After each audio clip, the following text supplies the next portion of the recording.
যদি আমরা বিবাহ সংস্কার গোপাল ভট্ট গোস্বামী বলে প্রথম সংস্কার, বিবাহ সংস্কার, হ্যাঁ। যেটা হচ্ছেই না এখন, হ্যাঁ যেটা এখনকার সমাজে ধীরে ধীরে লুপ্ত হচ্ছে।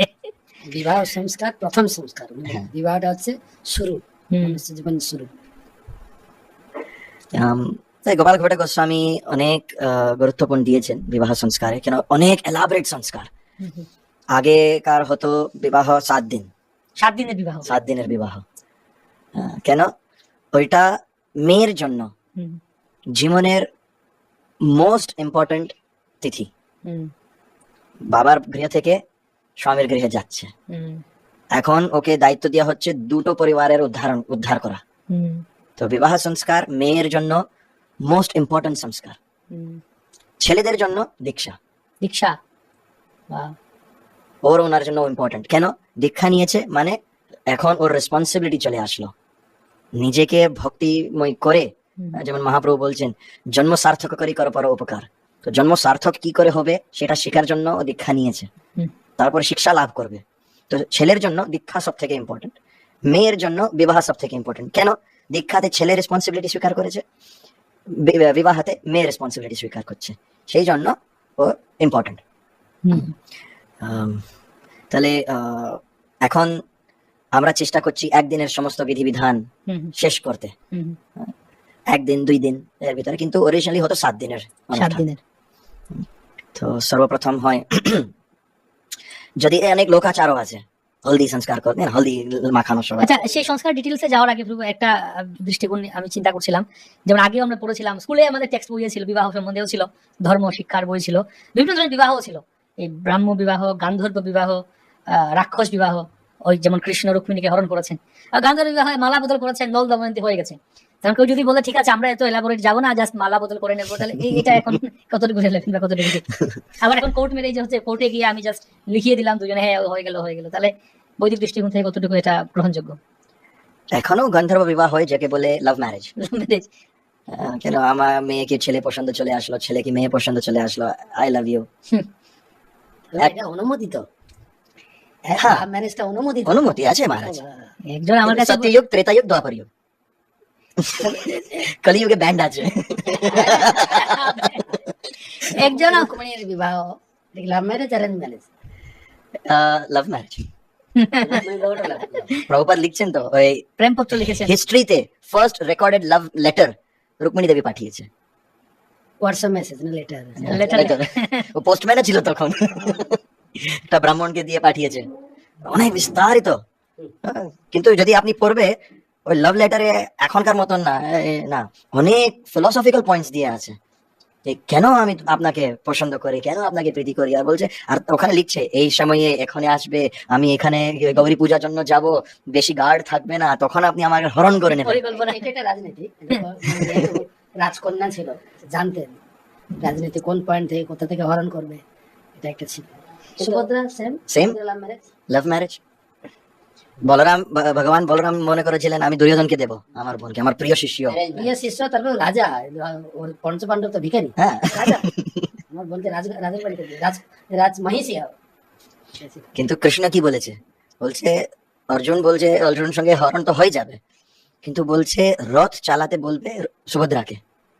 যখন বলরাম আসছে, অনেক রেগে গিয়েছে, ওই অর্জুন আমার আতিথ্য অপমান করেছে, এসেছে অতিথি বলে আর আমার বোনকে হরণ করে চলে গিয়েছে। কে দেখেছে? বলে এই সৈনিক বলছে। বলে কি দেখেছে? বলে রথ ছিল, রথের উপরে সুভদ্রা আর অর্জুন ছিল। বলছে রথ চালিয়েছে কে? সুভদ্রা চালিয়েছে। তো বলে হরণ কে করলো, সুভদ্রা করলো না অর্জুন করলো? যদি অর্জুন রথ চালাতো তাহলে সুভদ্রা হরণ অর্জুন করেছে, কিন্তু সুভদ্রা রথ চালাচ্ছে, মানে কি হলো? অর্জুন হরণ করেছে না সুভদ্রা অর্জুনের হরণ করেছে? একজন আমাকে বলছে ফেসবুকে নাকি বিয়ে করেছে। হ্যাঁ। একজন এরকম মেসেজ করেছে, একটা ছেলে যে একটা মেয়ের সাথে সম্পর্ক, ফেসবুকে দেখা হয়নি, ফেসবুকে ভিডিও কলে একজন আরেকজনকে, ওরা বলছে আমরা মন থেকে বিবাহ করে নিয়েছি। তো ওই ফেসবুকেই নাকি মালা বদল হয়েছে, ভিডিও কলের মাধ্যমে। তাহলে এটা এখন বর্তমান মডার্ন, যেহেতু যুগের সাথে তাল মিলিয়ে আমরা এগোচ্ছি, মডার্ন হচ্ছে, তাহলে এটা কি গ্রহণযোগ্য হবে? না, দেখো, এটা সংস্কার হলো না, এটা শুদ্ধিকরণ হলো না। বিবাহ সংস্কার হচ্ছে সংস্কার, যেমন আমরা আগে আলোচনা করলাম, এটা শুদ্ধিকরণ। বিবাহ সংস্কারে শিক্ষা আছে। এখন সবকিছু বলিউড স্টাইল করতে চাই, সবকিছু বলিউড স্টাইল। মেয়ে যখন আসবে তখন বলিউড সিঙ্গিং হবে। এখন নতুন ফ্যাশন, আমি বলবো, প্রথমে বলবো, আমরা এক্স্যাক্টলি বিবাহ সংস্কার মানে কোথা থেকে স্টার্ট হচ্ছে, আমি তো বিয়ে টিয়ে করি না, একটু শুনে মজা পাই একটু। অ্যাকচুয়ালি অ্যারেঞ্জ ম্যারেজ আলোচনা হলো, ম্যারেজ বাদ দিয়ে অ্যাকচুয়ালি কখন থেকে start, point to point. Start হয় অ্যাকচুয়ালি যখন মেয়ে ছোট অবস্থায়, যেমন মীরাবাইয়ের জীবনে দেখছে একটা কন্যার বিবাহ হয়ে যাচ্ছে, নিয়ে চলে যাচ্ছে, ও শুধু শুনছে ব্যান্ড বাজা চলছে। মীরাবাই তখন বয়স ছিল 5। বলছে এই মা কি হচ্ছে? ও বিয়ে হচ্ছে, ও মেয়ে চলে যাবে। তাই ও ঘোড়ার উপরে কে বসে আছে? ও ওর স্বামী বসে আছে, বর বর বর বর বসে আছে। আচ্ছা আমার বরকে, আমার বিয়ে কবে হবে? মেয়ের জন্য 5 বছর 6 বছর থেকে এই বুদ্ধিটা স্টার্ট হয়ে যায়, আমার বিয়ে হবে, আমার বাচ্চা হবে। ওনার দেখেন কি করবে, একটা ডল নিয়ে ঘুরাবে, এই আমার বাচ্চা, ওকে আমি খাওয়াবো, ও কিচেন সেট আসবে, আমি রান্না করছি, ও টিফিন দিয়ে ও আমার বর না স্বামী যায়, ও অফিসে যাবে, আমি ওয়েট করছি। ওইটা সব ওনার ছোট সময়ে থেকে চিন্তা শুরু হয়ে যায়। ছেলেরা 18-20 বছর অব্দি ওনারা এটা সব চিন্তা আসে না, রেসপন্সিবিলিটি আসে না। সেই জন্য মেয়েদেরকে অলরেডি ওনার ডিসকাশন হয়ে যায় মার সঙ্গে, বিবাহ মানে কি, ধর বিবাহের ওটা কি দরকার, বাড়িতে কি রকম সবকিছু সাজানো, কি রকম বিভিন্ন প্রকারের রান্না করতে হয়, স্বামীকে কি করে প্রসন্ন করতে হয়, এটা সব মা শেখানো শুরু করে দেয়। কেন? ও মেয়ের চিন্তা অলরেডি আছে, বড় হয়ে আমি বিবাহ করব। এটা হচ্ছে বীজারোপণ। হ্যাঁ, তোমার বিবাহ হবে, এরকম সব তোমাকে করতে হবে। ছেলেদেরকে কি বীজারোপণ হয়? ছেলেদেরকে বাড়িতে থাকবে না, ইনকাম করতে হবে। না গুরুকুলে যেতে হবে। হ্যাঁ, ওখানে বলে ব্রহ্মচারী পঞ্চলক্ষণ, কাগ স্নানম বক ধ্যানম শ্বান নিদ্রম তথৈব চ স্বল্পাহারী গৃহত্যাগী ব্রহ্মচারী পঞ্চলক্ষণ। কি হবে? কাগ স্নান, তাড়াতাড়ি কুইক, ফটাফট রেডি হয়ে গেল। বক ধ্যানম, যখন চিন্তা করছে, কিছু ফোকাস করছে, বকের মতন ও একদম সোজা দাঁড়িয়ে আছে, মাছ ভাববেও না কাছে কেউ চলে আসলো, হঠাৎ করে ধরে নেবে। বক ধ্যান, শ্বান নিদ্রম, ঘুমাচ্ছে, কিন্তু যখন জেগে গেল সতর্ক, কাছে গেছি কি হচ্ছে, সব ফোকাসড, স্মার্ট। আর স্বল্পাহারী, যত দরকার অত খাবে, এরকম না খেতে থাকলো না, যত দরকার অতই খাবে। গৃহত্যাগী, বাড়ি থেকে দূর থাকবে। কেন? বাড়িতে থাকলে মা কিছু করতে দেবে না ওকে, আমার রাজা বেটা। মেয়েকে সবকিছু শিখাবে, কি করে রান্না করতে হয়, কি করে কাপড় ধুতে হয়, ঘর পরিষ্কার করতে হয়, কিন্তু ছেলে রাজা বেটা। ওই আসবে বাড়িতে, একটা ব্যাগ ওখানে গেল, জুতো ওখানে গেল, কাপড় ওখানে আছে, ধুলো না ধুলো, আর যখন নেক্সট ডে সবকিছু ওর আলমারিতে সেট, কিছু শিখবে না। সেই জন্য গুরুকুলে যাও। যে এডুকেশন মেয়েরা মার থেকে, দাদি থেকে, নানি থেকে ও বাড়িতে পাবে, সেম এডুকেশন ছেলেরা গুরুকুলে পাবে। কিন্তু ওখানে ওই অ্যাটাচমেন্ট নেই, যে মায়ের ছেলের কাছে থাকে ওই অ্যাটাচমেন্ট নেই, কিন্তু অ্যাফেকশন আছে, প্রেম আছে। কিন্তু কিন্তু ওই আমার তনুজ নেই, আমার শরীর থেকে উৎপন্ন নেই, সেই ওই আসক্তি নেই, কিন্তু প্রেম আছে। সেম মা করবে মেয়েদের কাছে, ও আসক্তি রাখছে না, কেন? তো চলে যাবে, কিন্তু প্রেম আছে। তো এইটা হচ্ছে বিবাহর বীজারোপণ। ছেলেকে বানাচ্ছে স্ট্রং, ইন্টেলিজেন্ট, বাইরে গিয়ে কিছু খাটনি করে, আপনি যেমন বলেছেন সংঘর্ষ, ওইটা ছেলেকে শেখানো হয়, আর সংস্কার মেয়েকে শেখানো হয়। সেটা যখন দুটো সঙ্গে চলে আসবে, তখন বিবাহিত জীবন সংসার সংসার। সংঘর্ষ আর সংসারের মিলনই হচ্ছে হ্যাঁ। সংসার। তাহলে এইটা হচ্ছে প্রারম্ভ। তারপরে মেয়েকে যখন বড় হচ্ছে, শিখছে, আমাকে কেমন মতন বর লাগবে, আমি কি চাই। দ্রৌপদীর সঙ্গে একটু চিটিং হয়ে গেল, বলছে আমাকে সর্ব থেকে সব থেকে সুন্দর, শক্তিশালী, ধর্মপরায়ণ, এটা এটা এটা মহাদেব কাছে প্রার্থনা করে নিল। মহাদেব বলছে এই 5 গুণ একটা লোকের ভিতরে এক সময়ে নট পসিবল, নো প্রবলেম, তোমার 5 বর হোক, 5 জন বড় 5 জন বর হোক। তাহলে দেখতে হবে কি কোয়ালিফিকেশন দরকার, ওই কোয়ালিফিকেশনের ছেলেরা খোঁজ করে। হ্যাঁ, এই ছেলের মধ্যে এরকম কোয়ালিফিকেশন আছে, আর সেটা কে খোঁজ করবে? মা বাবা করবে, কেউ বরিষ্ঠ লোক করবে। কেন? যদি আমি কোনো মেয়েকে দেখি, সুন্দর আছে, আকর্ষণ হয়ে গেল, মেয়ে ছেলেকে দেখছে, হ্যাঁ আকর্ষণ হয়ে গেল, ওই আকর্ষণের আসক্তি চলে আসলো, ওর আসক্তির আর কিছু দেখবে না। কিন্তু মা বাবা বরিষ্ঠ যে আমার থেকে প্রেম করে, ওনারা সবকিছু দেখবে, কে আমার মেয়ে কোনো ভুল হাতে চলে না যায়, না আমার ছেলের কাছে কোনো ভুল মেয়েটা চলে না আসে, ওইটা ওনারা দেখবে। তর্কসঙ্গত, শুধু ইমোশনস না, তর্ক যুক্তিসঙ্গত ওনারা দেখবে।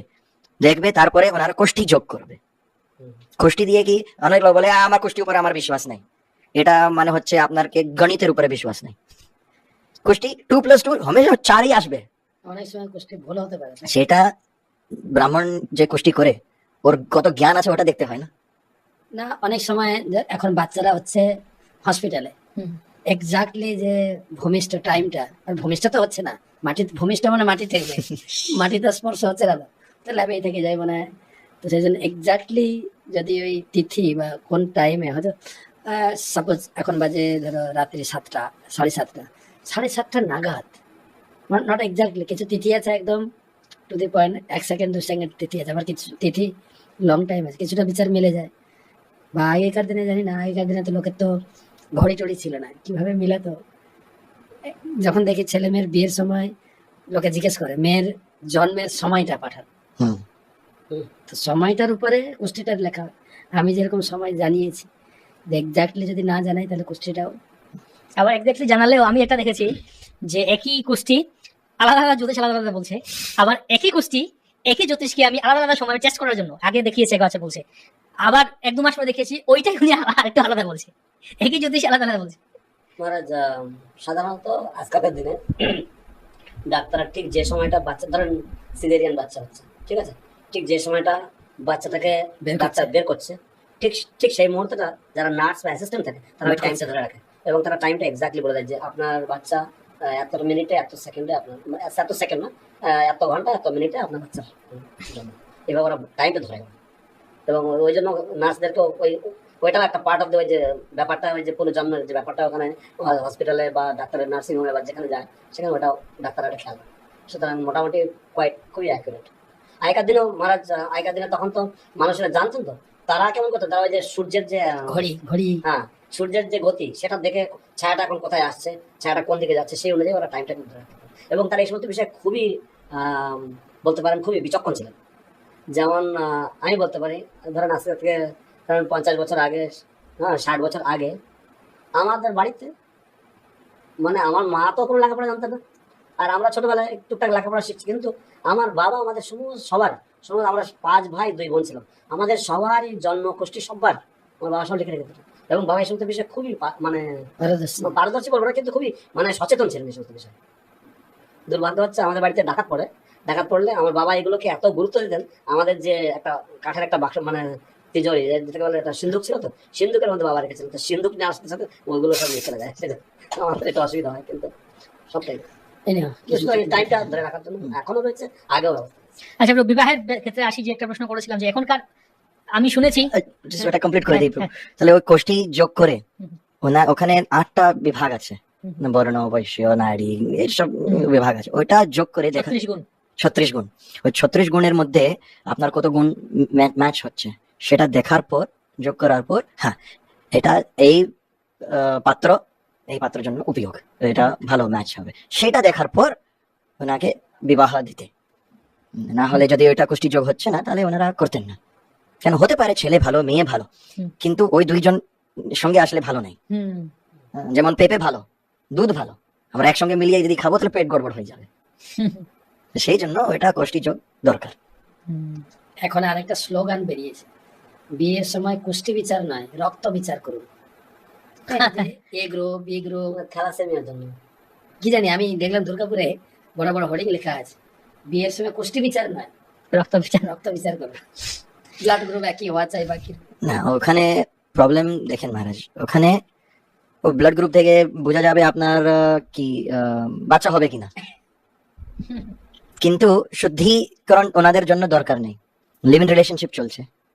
লিভ ইন রিলেশনশিপ মানে কি, আপনারা স্বামী স্ত্রীর মতন সবকিছু করতে পারে, কিন্তু আপনার রেসপন্সিবিলিটি নেই, বিয়ে করবে না। বিয়ে করবে না, রেসপন্সিবিলিটি নেই। যদি আমরা 10 বছর পরে মনে করি না ওর সঙ্গে থাকতে ইচ্ছা নেই, ছেড়ে দিলাম, আমরা কি বলতাম গুণবান, চরিত্রবান, শীলবান, শীলটা তো নষ্ট হয়ে গিয়েছে, চরিত্র নষ্ট হয়ে গিয়েছে, গুণ নেই, তাহলে আমরা পাবো কি করে? সেই জন্য অর্জুন কি বলেছেন ভগবদ গীতাতে, এই যুদ্ধ দরকার নেই।